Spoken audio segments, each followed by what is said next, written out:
So let's start off our journey into differentiation. Let's imagine we had a function here which is just simply a line. So this is the function mx, and we can change the value of m, and we know that value of m is going to give us the gradient of this line. So for example, m is equal to 1 at the moment, so the gradient of this line is 1. So what we're saying is the rise divided by the run is going to be 1 divided by 1, so the gradient is 1. And we can increase the gradient, say, to a value of 2, and we can see here, in this instance here, the rise of this gradient here is 2 and the run is 1. So we go up 2 and along 1. So the gradient of that's 2 divided by 1, which is 2, and so on and so forth. And we've seen that whenever we looked at the equations of lines. So we've got an idea of what we mean by gradients, and if from the left to the right it runs up in this direction, then this is going to be a positive gradient. And if we were to go to 0, then this would be a 0 gradient, and if it was negative, then the negative gradient would run down the way like this from our left to right. So we've seen that whenever we did the equations of a line.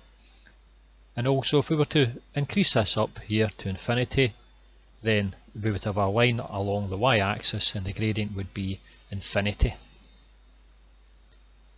So let's see how we can use that in differentiation. So now we have a good intuitive understanding of what we mean by the gradient of a line. So what if we were to ask the question, what is the gradient of this curve? What would we mean by the gradient of the curve? Well, if we were to imagine this was some kind of child's chute, we were sitting up at this point here, we know we would accelerate down very fast, and as we get nearer the bottom we would slow down until eventually we stopped. So we would have an intuitive understanding that the gradient of the curve changes, and it's different depending on what point of the curve you're on. So for example here, the gradient is a negative value. When you come down here, the gradient is very low. When you get to the bottom, the gradient is 0, and then the gradient becomes positive, and up here the gradient is a large positive value. So the gradient of a curve depends on whereabouts on the curve you're actually at. So how are we going to work out the gradient at every single point on the curve? I mean, some points are going to be simple. For example, the 0 point, we know the gradient here is 0. But how do we work out every other point on that curve? Well, let's get an intuitive understanding of how we're going to tackle this. What we're going to do is introduce an idea of a tangent line. So this is a tangent line here. Now the tangent line's got a special property. The tangent line only meets the curve at one single point. So for example here, if I was to zoom in, you would see that this tangent line here, it touches the curve at just that one point. So if we didn't draw that tangent line in quite correctly, you would find that it would cross over at 2 points. So if it cuts it with just one single point there, that means that that tangent line there is the gradient of that tangent line is the actual gradient of the function at that point. So let's move this tangent line round about and we'll see how it changes. So there you can see the tangent line hugging that curve, and there you see the tangent is a value of 0, and then it goes negative, going to 0 again, and then it goes positive. Now you don't need to worry about how I was able to draw that tangent line. I was in fact able to draw it because I used differentiation, but we're getting ahead of ourselves here. We just want to try and get an intuitive understanding first. So let's see if we can work out the value of the gradient at each point of that tangent line. So you'll see now that I've got the gradient actually marked off. So I've just used the tool in order to find the gradient of this black line, and it's got it noted there. So for example, there's the gradient here coming down to a value of 2. So if we were to zoom in, you'll find that this line here, the black line, we're going to go along 1. So there's along 1 and up 2.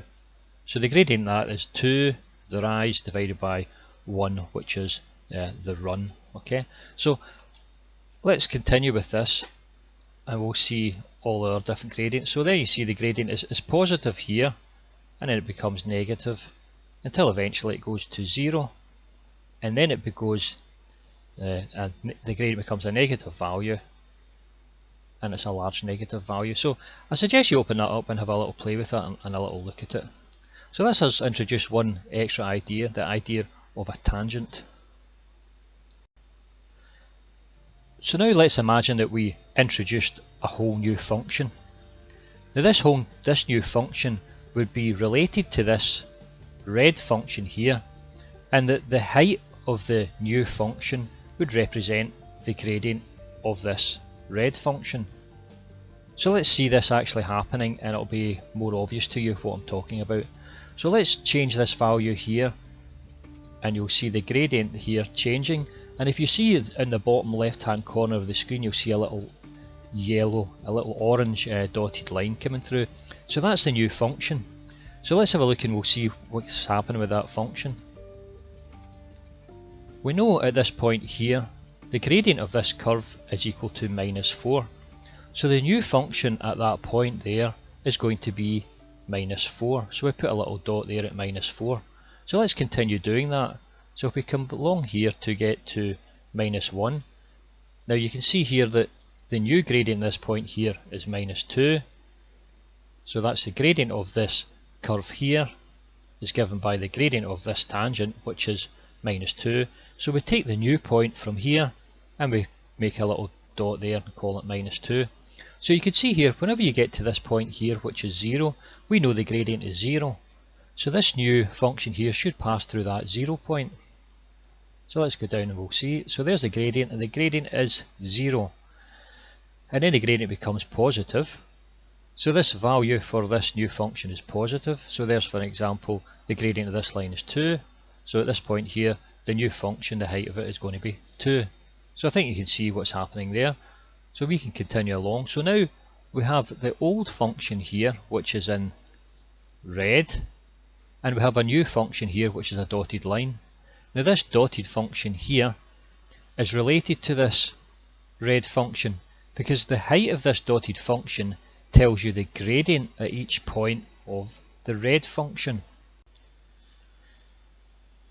So we say that the derivative of this red function is this orange dotted function, and the process of finding this other function here is called differentiation. And this other function here is called the derivative of the red function.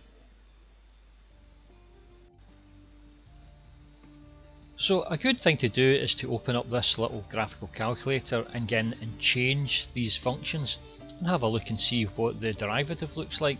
So let's put in the function f of x equals x cubed. So this is the x cubed one here, and I'll move this around to the bottom. Okay, so as we move up here, you can see the gradient is positive. That's the gradient of this blue line.